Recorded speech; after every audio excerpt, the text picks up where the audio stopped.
Okay, so today's speaker is Yang Tian, and Professor Tian received her bachelor's degree in material science and engineering from Beihang University some time back, and has had an amazingly interesting career to date. She was then an engineer for about 10 years at Manhan uh, Iron and Steel Company. So she went and was an engineer after getting her bachelor's degree. Then she went back and got her doctor, her MD, from Tokyo Institute of Technology, and then subsequent to that, her PhD, probably an MD PhD program, it looks like, at the same university, Tokyo Institute of Technology. She was a postdoc for 2 years in Tokyo University. I knew she had a rich background in Japan, but I didn't realize it was quite that long. It's very interesting. Uh, from 2005 to 2013, she was a professor of chemistry at Tongji University in Shanghai, and that's where I met her actually. And from 2013 to present, she was, oops, okay, she was, I mute somebody again here, not muting, okay. From 2013 to present, she's been distinguished professor at the East China Normal University. She also now has recently become the director of the School of Chemistry and Molecular Engineering at East China Normal University as well. She's an associate editor of the journal Chemical Communications, which is a really top-notch chemistry journal for the Royal Society of Chemistry, and she has, despite it not being analytical chemistry, I mean ACS journal, right? I know, I'm kidding, I'm teasing her now. But she has a distinguished. She has several awards. Among them are the Distinguished Lectureship Award in the Chemical Society of Japan in 2011. She received the Chinese Female Analytical Chemist Award in 2015. She received the Shanghai National Science Award First Prize in 2018. She has interests in biosensors in the brain, in reactive oxygen species, in metals, detection of metals in the brain, and so forth, and in vivo analysis, as well as many other things. Has a lot of really interesting areas that she's been studying. And her title today, it's changed a little bit from my announcement, but it's Imaging and Biosensing of Chemical Signals in the Living Brain. And she promises it's going to also include some ROS, which is what was the other thing from the title. She said basically same talk, slightly different title. So with that, we are all ready for you to take off, Yang. So it's all yours.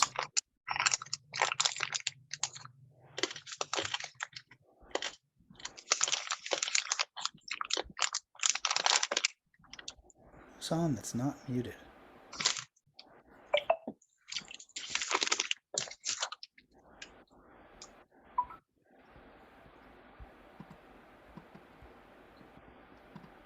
No, okay, that didn't really very fast, did it? Trying to mute people, and it's Yang. Are you there? Okay, Okay. okay. Thank you, Andy, for your invitation and kind introduction. Okay. Yeah, the webinar is very good for the international communication at this special period. I'm going to give a talk on the imaging and the biosensing of the chemical species in the living brain. And as the most important part of the central nervous system, the brain is extremely complex in structure and function. Yeah, so Yang, investigating the Yang, we molecule. don't see you. Did you turn your Uh, camera off on purpose? okay, I think the line sometimes not so smoothly. Okay. Okay. Okay. Uh, okay. So investigating the molecule mechanism in the brain is critical for understanding the physiology and the pathology processes of the brain. So the electro physiological signals. The neuroscientists they usually obtain this for investigating the brain. these two scientists, they won the Nobel Prize in the physiology and medicine in 1991 because they developed the patch clamp. This technique can study the memory potential and the neural activity at the cellular and the tissue levels. Another is the electrophysiology. Use this tool, you can study the electrical, it can obtain the electrical signals generated by the chemical species in the living brain. If you want to know the chemical information, you should use the inhibitor. For example, inhibitor for the calcium, then you combine with this electrophysiology to obtain the chemical information. So how to obtain the direct information of the chemical species in the living brain is still a challenge. Imaging and the biosensing with the micro and the nano resolution, we can obtain this imaging through the electron microscopy or the super resolution fluorescent microscopy. However, how to visualize or the imaging the chemical signals at micro and nanoscale in the living brain of the free moving animals, they are the centimeter level. It's a very big challenge. Our group object they want to obtain the chemical signals inside and outside the neurons across the whole brain region in the freely moving animal.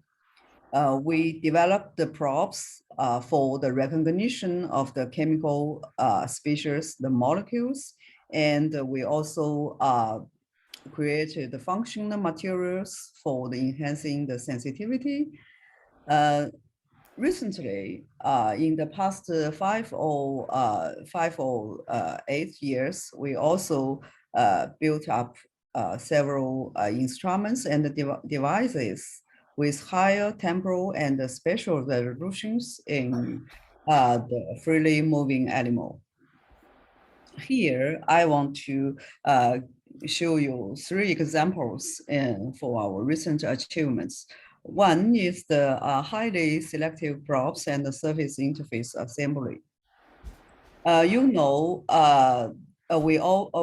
usually obtain the electrochemical responses using the cyclometry, and then you can obtain this peak and we can measure the current.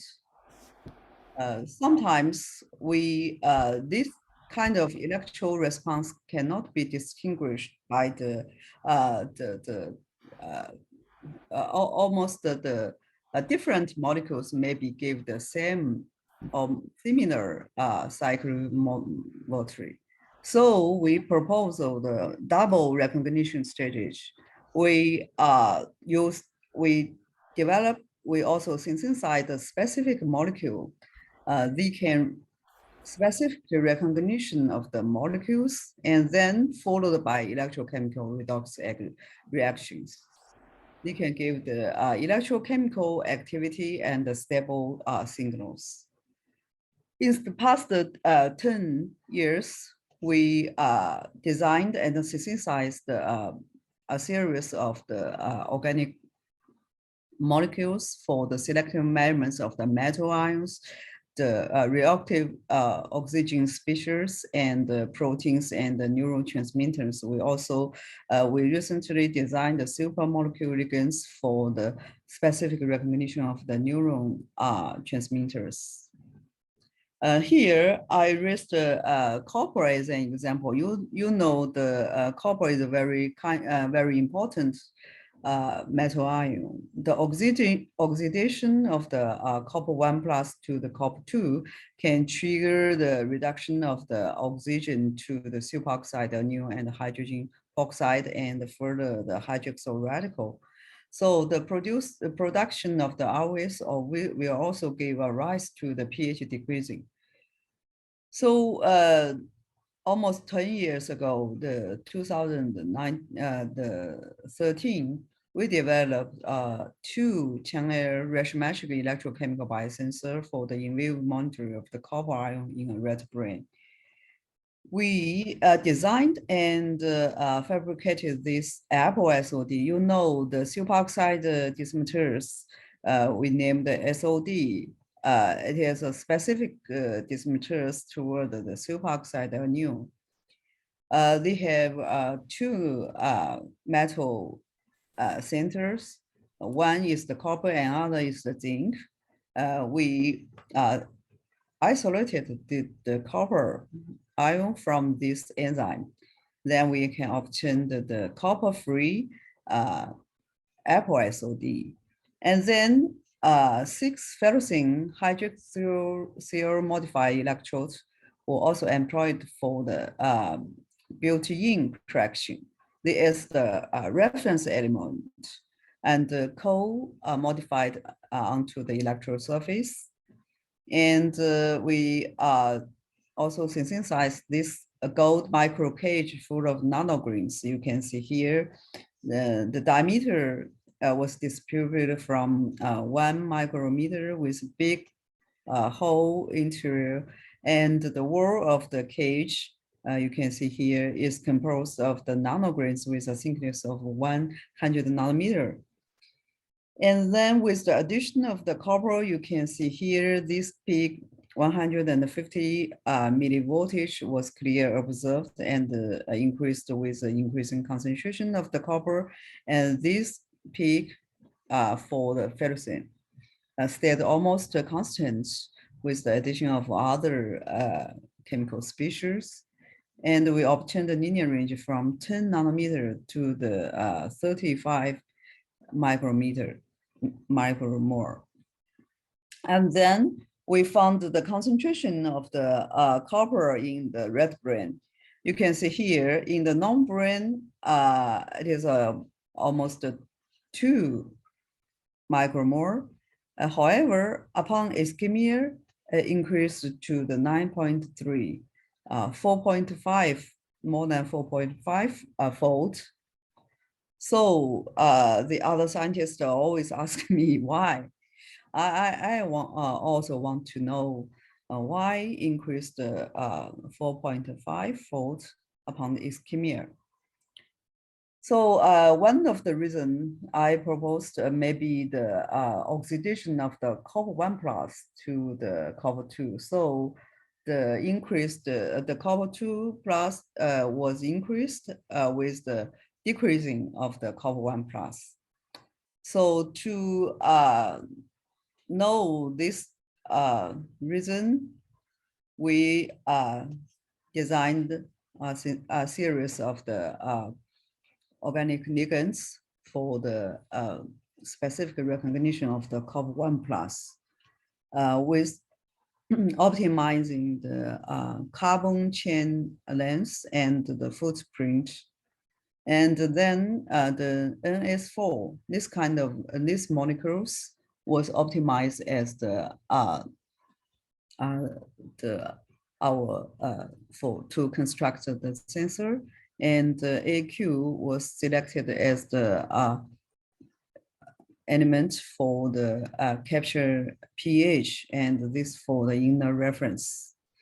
Then you can see here this peak for the AQ, and with the addition of the copper 1+, here one peak appeared about 250 millivoltage, and after addition of the EDTA, this peak disappeared rapidly, and this for the ABTS.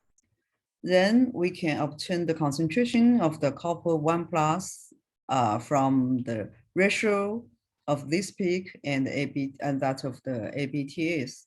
And the pH value was estimated from the potential difference between these two peaks.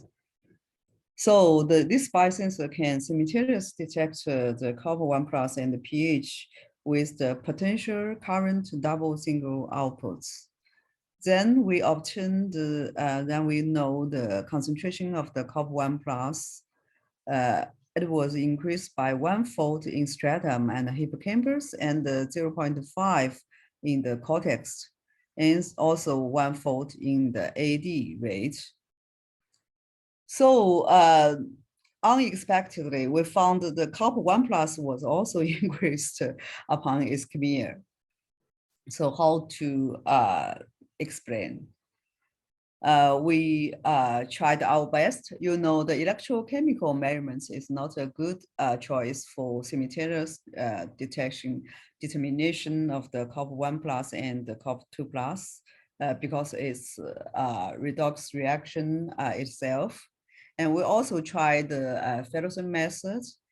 And finally, we success in the real-time check and the sensing of this COP1+ and 2+ with a single source probe in the living brain. And we want to explain why the copper ion will increase upon ischemia. We designed this kind of two molecules, ETMA and the PYMA, this one for the COP1+ and this for the COP2. And we proved the tapped quantity tube, and then the gold nanoparticle were electrodeposited on this type tube for enhancing the Raman signals. And we investigated the sensing mechanism. We calculated by the DFT, and we can see here EDMA evaluated the COP1+, the attraction of the sulfur to the electron cloud of the adjacent carbon was enhanced. So the polarizability of the carbon sulfur bonds were increased, and the peak of Raman was also increased. And the similar phenomenon was observed for the PYMA with the addition of the COP2+. So the dual recognition model of the chemical recognition and the Raman fingerprint recognition provide a specific determination of the COP1+ and the COP2. So you can see the Raman spectral. The probe can be used for the simultaneous detection. This for the COP1, this is the reference element, and this for the COP1 is for the COP2. We can obtain the ratio between this peak for the COP2+ and this kind of two peak for the COP1+. Without crosstalk, we obtain the linear range from 0.5 to the 10 micromolar. And then we construct the 8-channel sensing array and inserted into the brain upon ischemia. Then we found that the concentration of the COP1+ increased about 0.8 times, and that of COP2 increased about 4.26. The results were similar to those obtained by the electrochemical measurements separately. And using our tool, we discovered 3 routes for the molecular mechanisms. We found that the COP1+ and the COP2+ will transport from neuron to the electrical cell during the ischemia, and the another routes is they were released from the destroyed copper-containing protein. For example, you know the COP blue protein and the SOD, they all containing the copper ion. And also the conversion of COP1+ to the COP2 upon the ischemia was accomplished by the generation of the ROAs. Then, you know, the neurotransmitters are important chemical signals in the brain. Professor Anding, his group pioneered measurements of the neurotransmitters from the West Coast. So we want to know the neurotransmitters release in the living brain. However, the similar molecule structure, all containing they all contain the amino group and the carboxyl groups, and so the selectivity is a big problem. We should design and synthesize specific recognition ligands, and the dynamic change is very fast from microsecond to second. So the rapid response is needed. And the high correlation between and among the neurotransmitters. So recently, we designed and synthesized the pinorin-based fluorescent sensor array for biosensing 7 kinds of neurotransmitters through the host guest recognitions. We designed these molecules. This is the host, the pinorin, and this lefenamine boronic acid group. We designed this group on the upper edge of this host molecule, and this adhere coumarin group was modified upper. So it can react with the chiral type neurotransmitters through condensation reaction. And this group can capture the monoline type neurotransmitters by the shift-based condensation, and the electro-rich cleavage in this host molecule can form the electrostatic interaction between, for example, the alcohol. So we can find the fluorescent titration of this probe with the 7 kinds of neurotransmitters. You can see they show the different patterns of these neurotransmitters and the different reaction kinetics. And then by using this PCA, the principal component analysis, we can differentiation of the 7 neurotransmitters by our developed CNDFP5 sensor array. And we also employed the NMR to investigate the recognition mechanism. We found that the hydrogen 1 and hydrogen 2 shifted to lower fields, demonstrating the reaction of the neurotransmitters with this super molecule. And then using the DFT calculation, we found home orbitals initially distributed in the microcyclones, whereas that of the products after the addition of the, for example, the EP is mainly located as the phenolboronic acid parts, resulting in a stronger shedding effects around the hydrogen 1 and hydrogen 2, as observed in the NMR data. And then the transient spectroscopy was also employed. We can find the relaxation ratio of the ICT and LE change from 0.95 to 0.22, resulting in the fluorescent quenching of this probe. So then we incubated of this biosensor with the neuron. You can see probe has good performance in targeting the cytoplasm and enables simultaneous analysis of 7 neurotransmitters in neurons. And another problem is the surface interface assembly. Maybe 20 years ago, when I was still a PhD student, we always assemble the molecules onto the electron surface through the gauss surface bonds. It is chemical bond, very stronger and stable. However, in the brain and in the complex brain environment containing a large amount of the GSH, they always degradated very quickly.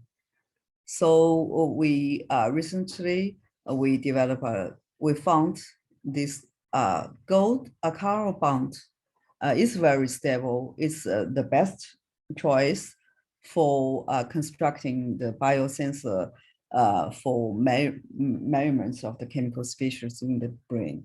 So here we just using the iron as an example.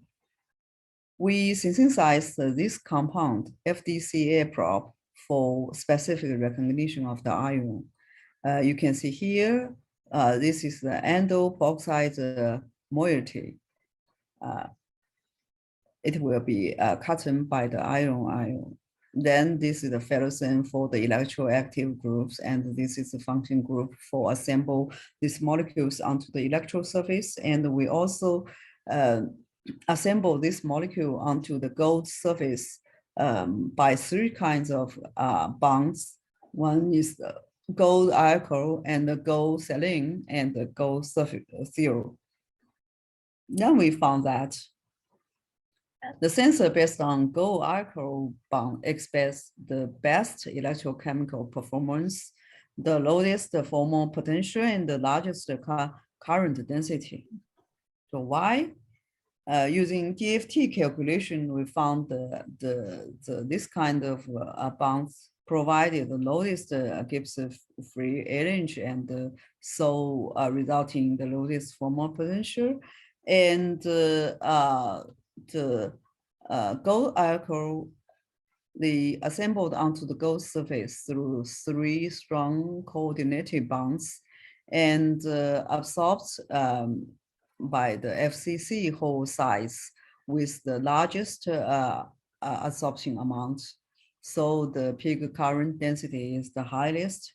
And we use the Lorentz equation and calculated this red constant and found the biggest red constant through this kind of bond to assemble the molecules onto the electron surface.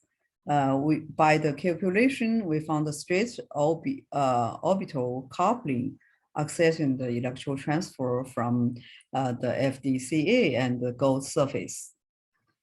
And more interesting, we found the stability of this biosensor based on the gold alkaline assembly.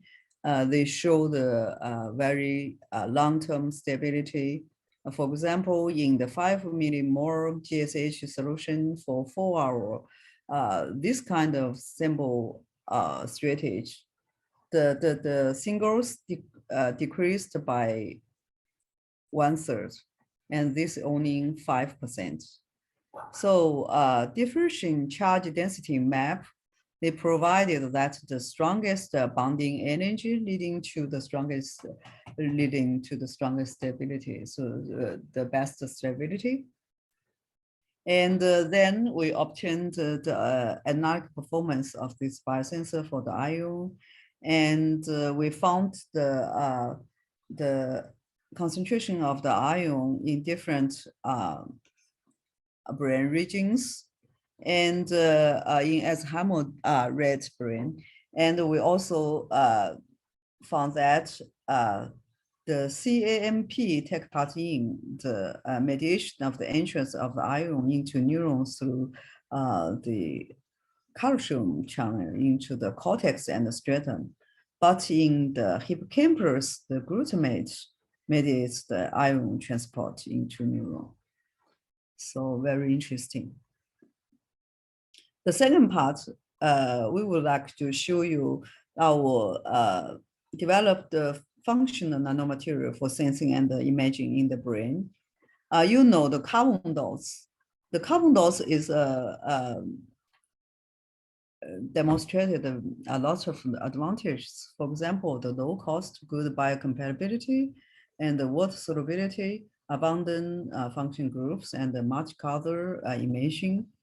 In 10 years ago, 2012, we first proposal and carbon dot based inorganic organic hybrid strategy for the bioimaging and the sensing of the copper ions. And however, the main drawback of the carbon dots is the no quantum yacht. So thus many methods were employed to improve the quantum yachts of the carbon dots, including doping Lewis acids, introducing hero atom, and controlling the oxidation degrees. However, it is still low, just 30%. Because the luminescent mechanism of the carbon dots is still unclear. In the past case, we tried to understand the mechanism of the carbon dots.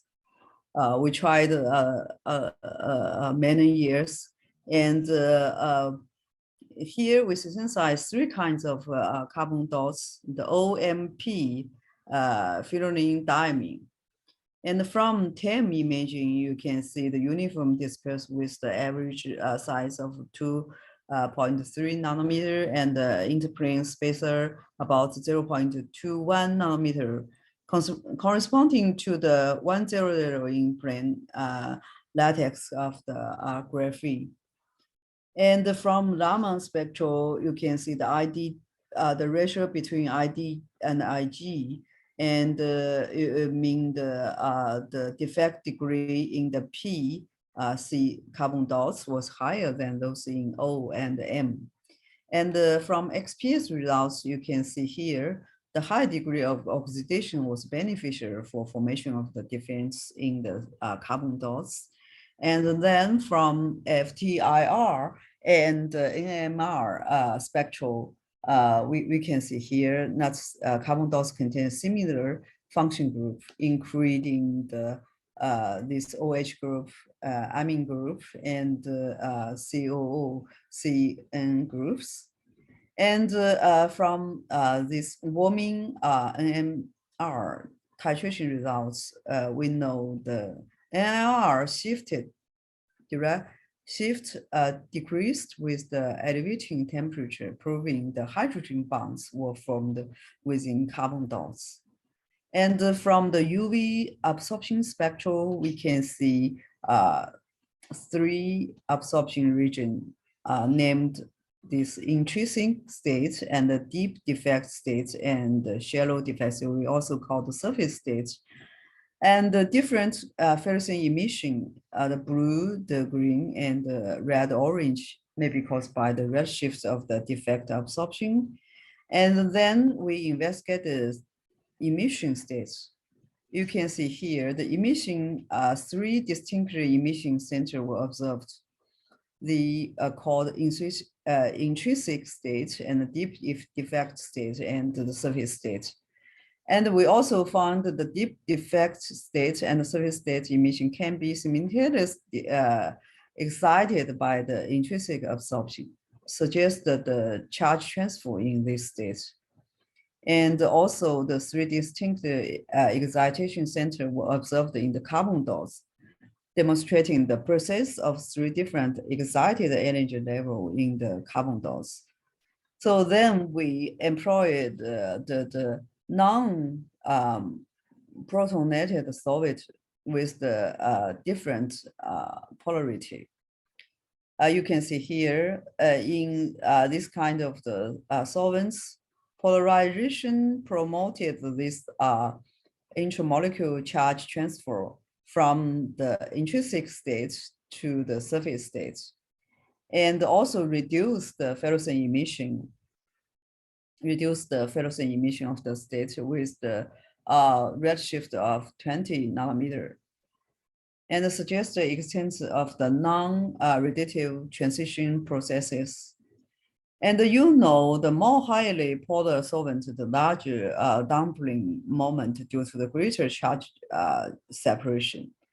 So the higher polarity facilitated the electromolecule charge transfer ICT through more charge dialocalization. On the other hand, we employed the protonated solvent using the similar alcoholing solvent. You can see here from 3.7 to 6.6. Polarization also reduced the ferrocene emission of the surface state. You can see here the region B. And however, polarization results in the ferrocene decreasing. You can see here from this one to this one, decreasing the intrinsic state induced surface state emission in the protonated solvent, suggesting existence of the non-reactive transition process due to the strong effects of hydrogen bond. Then we compared the results obtained in the non-protonated solvents and those in the protonated solvents. We can find the hydrogen bond promoted the charge transfer from the intrinsic state to the surface state. You can see the region A, and resulting in the apparent ferrocene decreasing of surface state, suggesting the process of the non-radiative transition process in the surface state emission. And we also investigated the other kinds of carbon dots. We obtained the similar results. And then we using this transit absorption spectral, and we found that in the THF in this solvent, the surface state emission was double exponential decay, indicated the two different decay pathway, and both hydrogen bond and the polarization had apparent effects on this surface state emission. And we found the two ferrocene decay pathway at the 490 nanometer and the 518 nanometer with a different lifetime, and hydrogen bond also caused a significant energy loss in the surface state emission, and polarization also promoted in the single decay pathway. And from this figure, we confirm the presence of the two different decay pathway, and we also found this one non-radiative pathway here.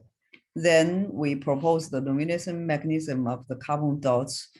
So here we found three kinds of emission states in the carbon dots, and contains two hydrogen bond sensitive ferrocene decay pathway, K1 and K2, and one non-radiative pathway, Kn. And the existence of this pathway was not beneficial for the ferrocene emission. So limiting the quantum yacht of the carbon dots. Then we, if you want to improve the quantum yachts of the carbon dots, you can reduce or eliminate the hydrogen bond. So we modified this OH, the COOH and the CHO group to elimination of the OH NH groups. And also we increase in the polarization, introduced a highly polar functionalized group. You can see here these function groups to promote the charge transfer within the carbon dots. And significantly, the absolute quantum yacht of the surface state for these three kinds of carbon dots were improved to the 60 and 48, 41 respectively. And the two photo absorption cross section of the carbon dots were also significantly increased. And now we can obtain the almost perfect carbon dots with good water solubility, long-term stability, small size, and good biocompatibility. And the significant improved quantum yards. And then we applying the function carbon dots with much color emission for the white light emission with long-term stability at least 6 months. And also for the super resolution fluorescent imaging, we found the super resolution imaging of the tubulin with the resolution down to the 70 nanometer. It cannot be observed within the normal carbon dots, and the stimulation by the 1800 and 80 nanometer light cause a significant movement of the animal in the mouse with back and forth in the experimental area. So demonstrating the successful application of the carbon dots in optogenetic regulation. And the last part, we would like to show you the instruments and the devices we built it up in our group for simultaneous recording of the electrical and the chemical signals in the living brain of the freely moving animals. The first is the electrochemical physiology microarray. And the second is the source optophysiology microarray. We also developed the first fiber Raman photometry in the world. And now we are building this photoelectrophysiology platinum with very high spatial resolution down to 40 to 50 nanometer in the freely moving brain. Electrochemical imaging and biosensing, we designed and synthesized of the specific recognition molecule for the potassium, the calcium, and the sodium, and this proton. And the open circuit potential metric was employed for the measurements of these metal ions, and together with the FLP recording. And no crosstalk was obtained from the electrochemical and the electrophysiology test. And you can see here, upon ischemia, the LFP decreased very clearly, and we found the potassium increased, and the calcium decreased very significantly. And we also can obtain we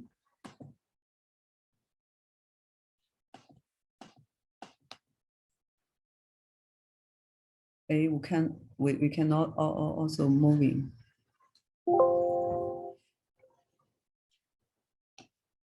We can simultaneously obtain the electrical and the electrochemical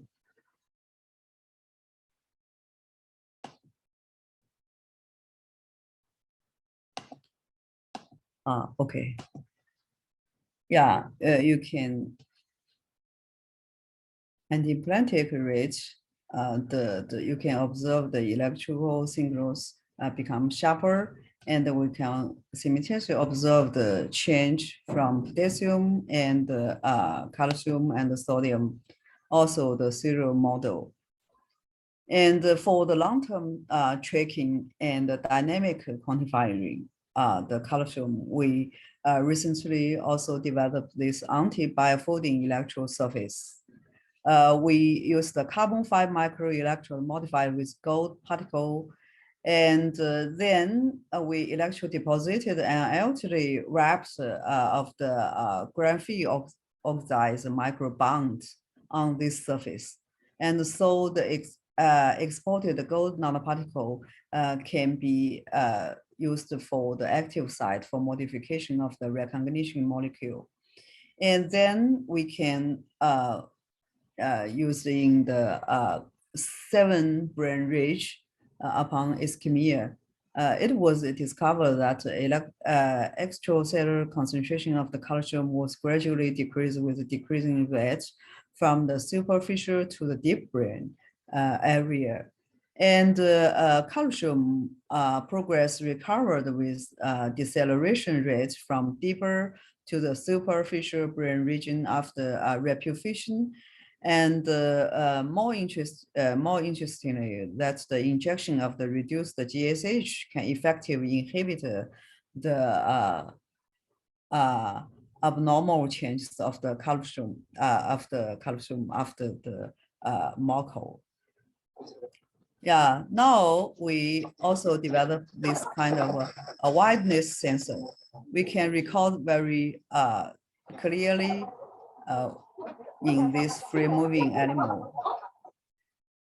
And for the source optical physiology probe, we firstly developed a real-time mapping and simultaneous determination of the carbonate and the pH in the living brain. We designed these molecules for the selective determination of the carbonate, and this for the this pH. And the probes we fabricated with different tip size from 15 nanometer to the 5 micron nanometer for the different usage. And then we can obtain the Raman signals simultaneously without crosstalk. And upon ischemia, we found both carbonate and the pH were decreased. And after reputation, they recovered. However, this kind of technology, the relatively limited permeation of the excitation light prevent the for the deep brain determination. Another problem is the enhancement of the source signals based on the plasmon resonance of the metal is highly dependent on the electromagnetic field, so leading to the non-selective enhancement of the Raman signals of all molecules. So we recently, we built up a Raman fiber photometry. You can see here, the signals collection about 9, we calculated this value, and we realized the simultaneous collection of the signal from 6 brain region, and you can see this video. The mouse can move freely with this Raman fiber photometry. And on the other hand, we developed this kind of non-metal. We use the semiconductor substance for the enhancement of Raman by the matching of the energy bond from the semiconductor to the molecule for the chemical best for the Raman enhancement. We also designed the chemical recognition molecules for the specific measurements, and then we can obtain the characteristic fingerprint, the Raman peaks. So we call this triple recognition strategy. Then we, because the large scope of the Raman measurements, so we can detection the superoxide anion and the calcium and the pH together in this spectrum, and without any crosstalk. And we also found our probe were effectively target to the mitochondria and kept stable with the mitochondria for at least 7 hours, and then excreted through the kidney after injection into the brain for about 40 hours. So the stability of the probe in the mitochondria meets the requirements with good biological species. And using this probe and our developed instruments, we found that hypoxia caused changes in 3 substances gradually change from the superficial to the deeper brain area.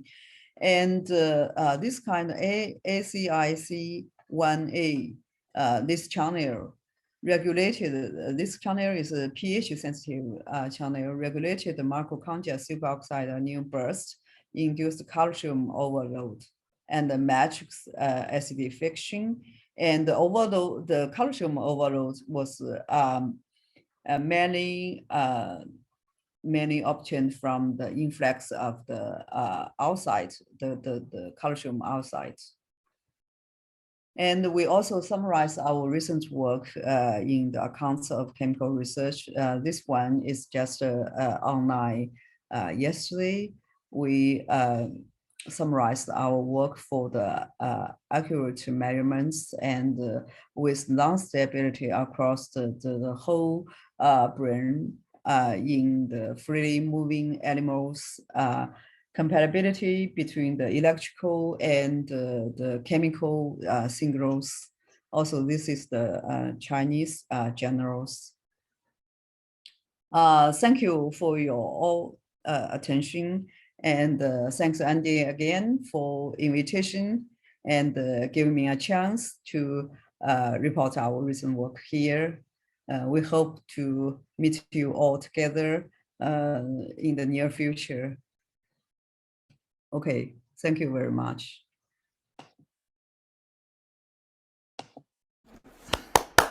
Thank you. Well, you put a lot in there. Okay. A long time for 1 hour Yeah. A lot report. of time in an hour. Yeah. What it looked like 90 slides or something. That's good.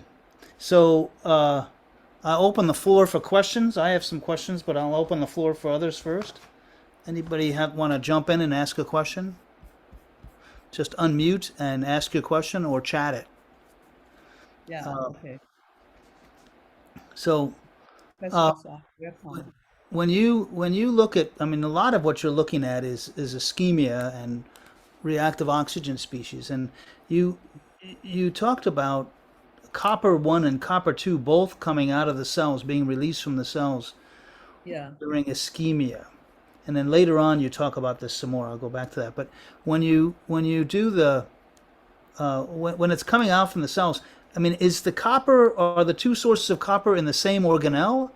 Are they free floating in the cytoplasm and somehow leak out? What's the mechanism?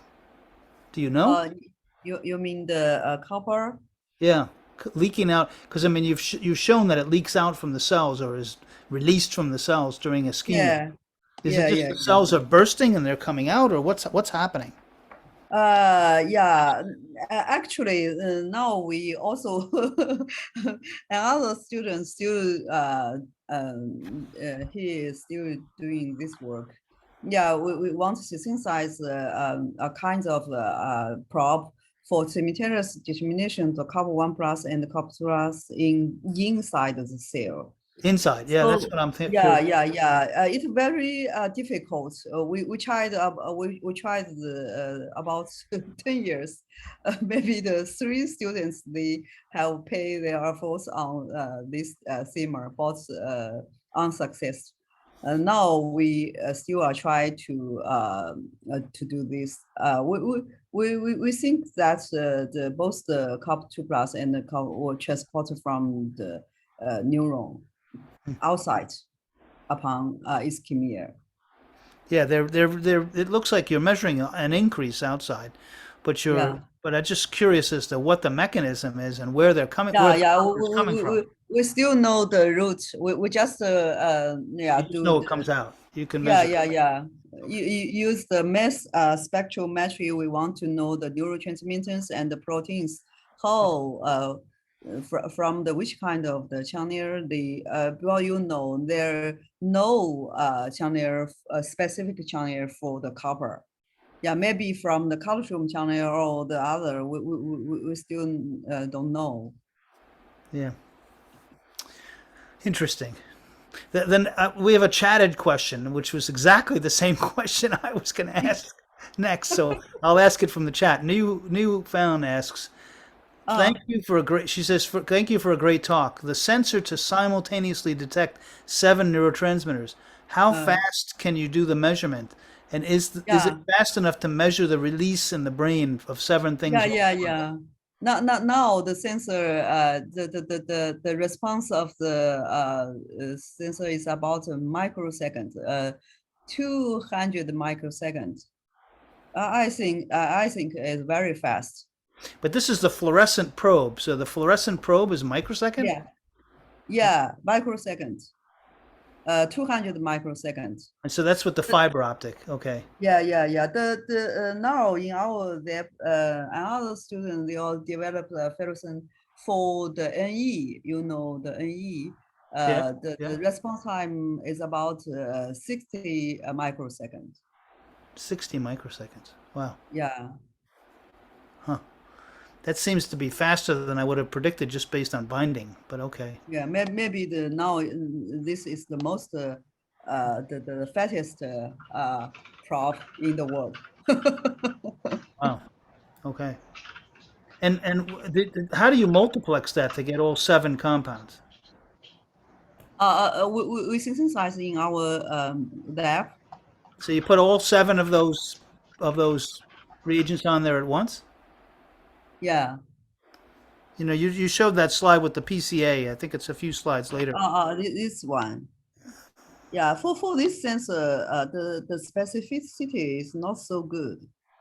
We know we also try our best and design one. again. Yep. Yeah.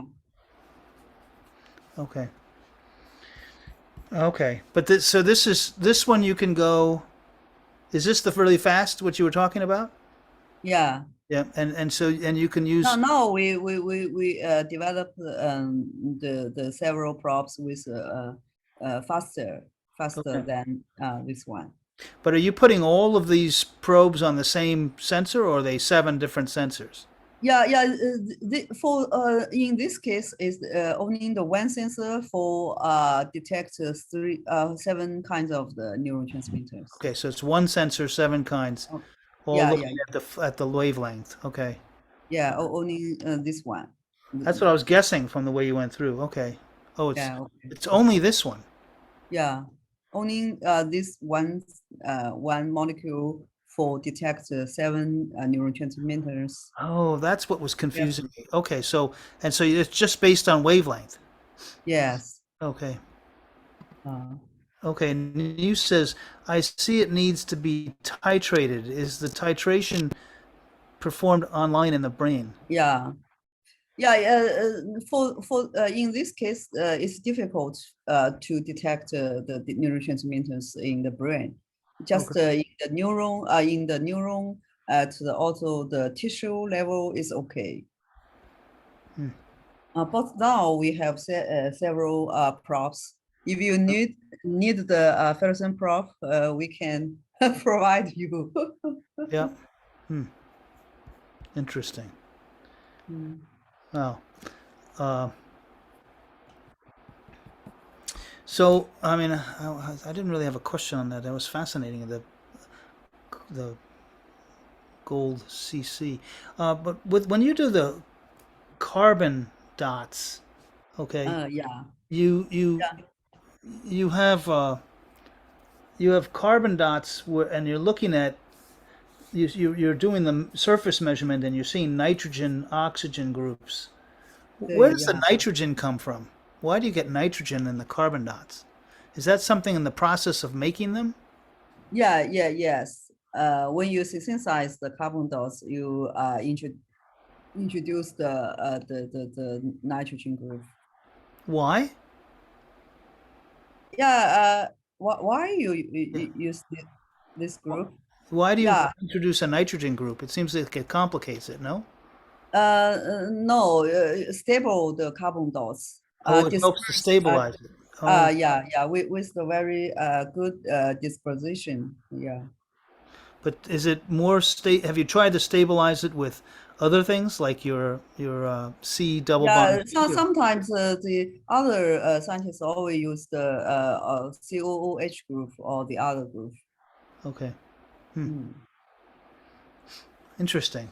There's so much in this talk, Yang. I could ask you forever. Yu Chin Lin asks a question. She says, Uh, for the amino acid neurotransmitter, besides glutamic acid, there are some other species such as gamma aminobutyric acid and glycine. Can the Yeah. probe recognize those species too?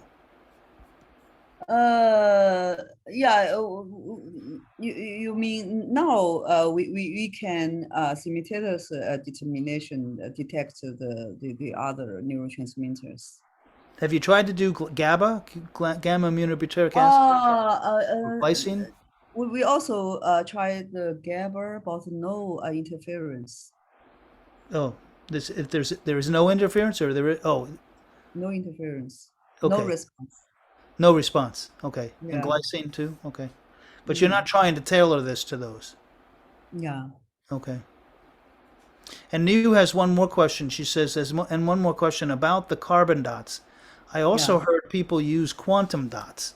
I wonder Yeah. what difference between carbon dots and quantum dots. Oh, carbon quantum dots. Yeah, I think the size down to the nanometer, they can call the carbon quantum dots. Okay. So if you make them smaller, then they're quantum dots Yeah, yeah, made of carbon. Okay. It's just size. yes. Huh. Interesting. And then you were measuring calcium. I was fascinated by this calcium measurements in the superficial versus the deeper brain regions. Yeah. And in the extracellular fluid. But you said the calcium drops off as you go to deeper brain regions. Oh, that really surprises me.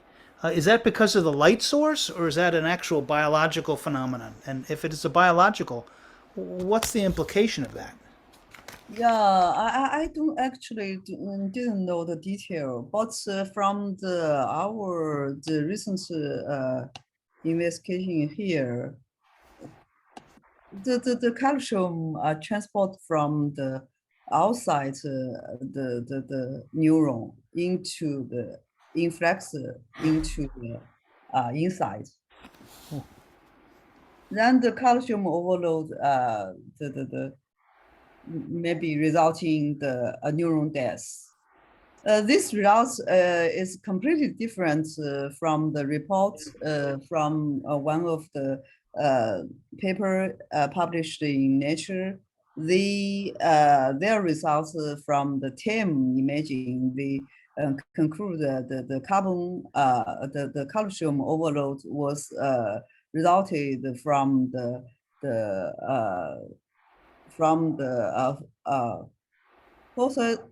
phosphate calcium, the reaction from the phosphate calcium into the calcium and the phosphate ion. But did I So misunderstand? Because I know you. So you said this for hypoxia that I had second. But before this, didn't you say that in the deep brain you had less calcium, or was that only during hypoxia? yeah, Is that only during hypoxia, or is that under control conditions too? yeah, we also control the. Yeah, but I mean, where is the calcium different in the superficial versus the deep brain in the control brains, or only in the hypoxic brains? Yeah, also in the control brain. Okay, because that's fascinating. I mean, that surprises me. Yeah. We also surprised the. Okay, I'd love to know what the mechanism is of that. Yeah. Hmm. Other questions? No. I have one more question, and we probably should go to the general thing. What's the? I didn't catch. What was the advantage of using the semiconductor versus the metal for the SIRS enhancement for the Yeah, oxidation for pH, etc. uh, you mean here? Yeah, yeah. Yeah, the energy level you can see here. Okay, I have to look Uh, close. yeah, yeah, too small. If the electron transfer between the molecule and the semiconductor substrate occurs, then the Raman enhancement, Raman signals will will Okay. enhance. Yeah, Wow. so we synthesize, we optimize the bond gap of the semiconductor to match the home or normal of this molecule. Okay, and so that's a better match than you can get from copper or gold. Yeah. Because for the metal substance, all the molecule were enhancements. Yeah, For example, for the neurotransmitters, they almost have the same group, so we cannot distinguish from one and the other. yeah, I see. Yeah, it gives you selectivity. Yeah, it gives you Yeah. selectivity. I really like that you go through and on each of these and look at theoretically at what it is and using these models and these Yeah. to figure it out. I mean, this is beautiful science. Really nice. Thank you very much. We tried our best. We also enjoyed. Okay, so Yu Chin Lin says, "Thanks for the invitation to attend, and thank you for this beautiful work." She said, "I've learned a lot." One more question: dopamine has a similar structure to 3,4-dihydroxyphenylacetic acid. So does 3,4-dihydroxyphenylacetic acid uh, respond to the pillar probe? Is that an No, interferent? yeah, no, very less response. Okay, Smaller, below 10%. yeah, hmm. Mm, Interesting. mm. Okay, are there any other questions? If there are, this is your chance. Jump in. Uh, at this point, then we'll go to the open meeting, if we will. Anybody who wants to be introduced should turn on your screen and join us. And I'm gonna stop recording.